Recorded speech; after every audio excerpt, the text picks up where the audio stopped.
Welcome to our podcast. Today, we're diving into a compelling story from the book of Genesis, discussing a figure who has stood the test of time, Abraham. We'll be unpacking remarkable themes about obedience, faith, and the nature of divine testing. That's right. The title of today's episode is Abraham's Test: How to Recognize When It's God. This story is rich with lessons not just for Abraham, but for all of us. It raises the big question: how can we tell if what we're hearing is from God, ourselves, or perhaps even something more sinister? Exactly. The main thought we want to explore is that a strange request can become obeyable when the voice behind it is familiar. And that's crucial because, as we'll see, it's not just about the request itself, but about the relationship we have with the one asking. Right.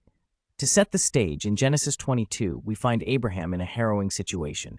God asks him to sacrifice his beloved son, Isaac. It's a jaw-dropping moment, and yet Abraham doesn't seem to panic. Why is that? It's because God's voice was recognizable to him, and that familiarity made the command more manageable. This brings us to our first point. How do we distinguish between these voices? Let's break it down. What does it even mean to hear from God? The voice of God is often described as clear and consistent with Scripture. It tends to be quiet but persistent. For many, it can come as a gentle whisper during moments of stillness. On the flip side, our own inner voice, or what we might call the self, can be driven by emotions like fear or guilt.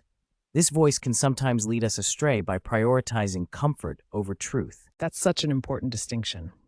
And then there's the voice of the enemy, often depicted as negative, accusatory, and manipulative. It tends to pressure us urgently and can leave us feeling shame or separation. So let's think about the fruit of these voices. When it's God, the outcome is about growth. We may feel peace, clarity, and even a sense of surrender. Compare that to when we listen to ourselves or the enemy, where the fruit can lead to confusion, anxiety, and striving.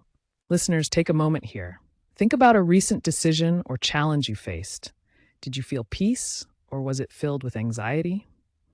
This reflection can help us understand the voice we are truly listening to. Absolutely, and this brings us to how Abraham recognized God's voice. First, his relationship with God was key. He had a history of listening and following God's guidance, which made it easier to recognize God's tone even amid a shocking request. And what the second point tells us is that often the prompts we receive from God won't simply appeal to our comfort. God's request in this case goes against everything that is logical or self-serving for Abraham. Right, we can all relate to that notion of wanting to feel good about our choices. So a good application question is, does this urge or voice appeal to my ego or avoid discomfort? If so, that might be a sign it's not God. And the final way Abraham recognized God's voice was that the test fit into the pattern of how God had been training him. Abraham had a history of trust, from leaving his homeland to believing for a child, and even through years of waiting. So the question becomes, does this situation feel like the next step in the journey God has been guiding me on? If the answer is yes, we might be on the right track. And just a quick note for our listeners, sometimes we can impose tests on ourselves, or the enemy can attempt to derail us. Some signs to watch for are feeling pressured by fear or outcomes that center too much on personal glory. Those are red flags. Definitely. And if at any moment you're feeling dread or confusion without peace, it's crucial to pause and examine the source.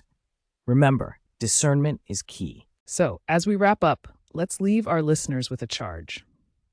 Before you jump to obey a hard command or make a decision that feels overwhelming, take a moment to slow down and test the voice you're hearing.